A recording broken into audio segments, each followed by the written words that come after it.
பிரயோஜனத்திற்காக பிரயோஜனத்தை கொண்டு வருகிற எந்த கடனும் வட்டி தான்.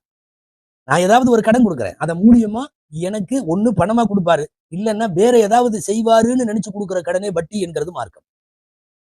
ஹதீஸ் பலவீனம் எல்லாம் பார்க்க வேண்டாம். பலவீனமான எத்தனையோ ஹதீஸுகள் உம்மத்துல முழுக்க முழுக்க அமல்ல இருக்குது. அந்த அடிப்படையில் இது அமல் தான்.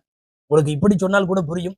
சில ஹதீஸுகள் முழுக்க முழுக்க சஹீஹானவை, ஆனா இந்த உம்மத்துல அமல்லையே இல்லை. அது தனியா ஒரு விஷயம், அது வேறு இடத்தில் பேசப்பட வேண்டும். ஆக இந்த ஹதீஸின் படி இதற்கு விளக்கம் எழுதக்கூடிய முஃபஸ்ஸிருல் குர்ஆன் அல்லாமா குர்துபி ரஹ்மத்துல்லாஹி அலைஹி எழுதுகிறார்கள், கடன் கொடுத்து விட்டு திரும்ப பெறுவதில் எந்த பிரயோஜனம் எதிர்பார்க்க கூடாது. அது ஆடு மாடுகளுக்கு ஒட்டகத்துக்கு வைக்கிற தீனி, ஒரு புல்லு கட்டு கூட எக்ஸ்ட்ரா கிடைக்கும் என்கிற அடிப்படையில் கடன் தரக்கூடாது என்று சொல்லுகிறது மார்க்கம்.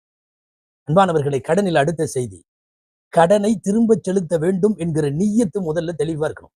அப்படி உள்ளவங்க தான் கடனே வாங்கணும், இல்லைன்னா வாங்கக்கூடாது. வாங்குகிற போதே நான் செலுத்துவேன் என்கிற நிய்யத்தோடு வாங்கினால் அதை செலுத்துவதற்கான வழிவகைகளை அல்லாஹ் திறந்து வைப்பான். தேவையான பரக்கத்துகளை அல்லாஹ் தருவான். செலுத்துறப்பவே முடிஞ்சா கொடுக்கலாம், இல்லைன்னா இதை விட்டுறலாம் என்கிற நிய்யத்து இருக்குமானால் கடனே பாவமாகிறது. அது போன்றவர்கள் யாராவது தெரிந்தால் அவர்களுக்கு கொடுக்கவும் கூடாது என்பது மார்க்கத்தினுடைய பொருளாதார ஒழுக்கங்களிலே ஒன்று.